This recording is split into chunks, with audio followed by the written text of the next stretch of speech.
everyone, this is Fernando, also known as Mission Handy. Today I'm going to be talking about adoption laws in Mexico and what are some requirements. A lot of people, if you're looking to adopt and are willing or wanting to know some information, then this is a really good video to watch because they'll show you like very important steps that you need to know before you go ahead and do an adoption. So watch the video. I want to start by telling you that adoption is a juridical institution rights to family. This attends to no more than a historic evolution. Why?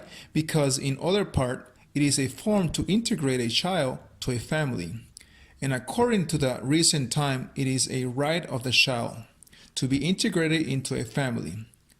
This is the most up-to-date tendency now. It is understood as the right of the child, not as a right of us adults.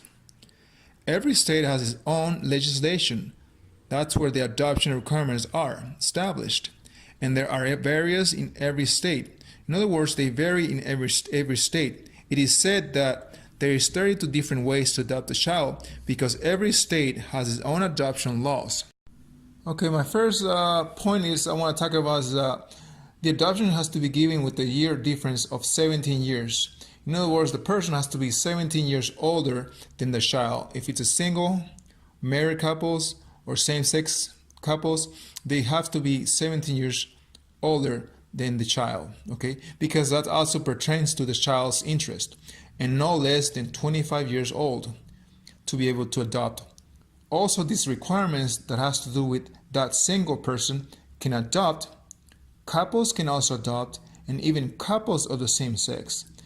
And other very important requirements I want to point out right now are the occupation of the adoptee, or the person that's going to adopt, psychological studies, medical studies, inside the requirements to adopt. So all these that I just pointed out are inside of the requirements to adopt. I also want to make something clear that adoptions can also be realized through other organizations like civil association, private institutions that shelters abandoned kids. In the matter of adoption length and the administrative requirements, those can vary, and they can be different than those of the Mexican CPS or the DIF. As you guys will know, the DIF is the Mexican CPS, so if you're dealing with adopting from Mexico, we have the DIF. The Mexican CPS has these administrative procedures that has to do with the application. A letter of why you want to adopt, having all the documents ready like birth certificate, marriage license, photos, job letters, proof of income. In general, those are the administrative requirements. Once this is all turned in, then you could be assisted to what child you could receive in adoption. CPS can have different childs available, like childs that don't have a birth certificate or it's never been registered. Such an adoption could last up to 3 months. If it's a newborn and CPS doesn't know who the parents are. Now let's talk about the other type of kids that can be adopted. Are the ones that does have a birth certificate. In other words, kids that have parents, said that they were taken away from them, they were registered under someone's parents. This might be another whole procedure. And in that case, file motion stating that the parents have lost custody of their child, and that the motion that motion takes time. For example, it could take up to 2 to 3 years. Now I'm going to talk to you guys about the international adoption and what is the international adoption and what are the requirements. I'm talking in general.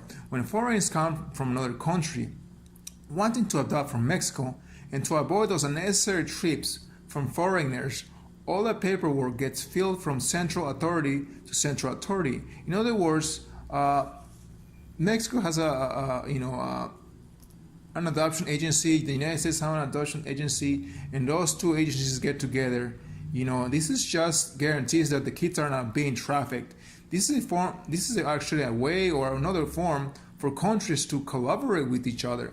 That also implies that the child is going to be transferred to another country because he's going to live in another country. So it could be more tiring procedure because keep in mind that child is not going to return back to his own country of birth. And that child is leaving his country due to an adoption. And let's not forget one more thing that has to happen. The child also has to acquire his or her citizenship or possibly even double nationality. So one thing I want to talk to you guys about, orphanages in Mexico are saturated. I mean, there's just, Americans or other foreigners, not just America, other countries are not adopting from Mexico. They stop adopting. So one of the biggest issue here is that since there's not adoptions happening, and a lot of parents want to adopt like babies, maybe like 1 to 3 years, or from newborns to 3 years. Most parents that want to adopt, whether you're from the same sex or couples married or a single person over 25 years of age, 17 years older than the child, most people don't want to adopt the older child. So what's happening is that all these kids are growing, the babies are growing and getting older. So that's an issue. That's why orphanages are being saturated. So I'm hoping that Mexico starts. I mean, they already pointed it out. 2 months ago, I saw an interview, on the most recent interview, and they pointed out they're going to be working on that because they're so saturated because of the fact that most people want to adopt a baby because they want to feel like the baby is one of their own since they raised him. So that's another thing we can take in consideration when you're adopting. Thank you so much for watching this video. I hope you guys liked it, and if you have any comments, you can comment down in the description below. Also ask you guys to support my channel and support the work that I do as a missionary in Tecate, Mexico. I created a Patreon account. You guys can look at it in the description down below, and go to my Patreon account. You guys can see my plans and my goals, and what the plans are for this year. So I ask you that you guys have a blessed day, and thanks very much. God bless.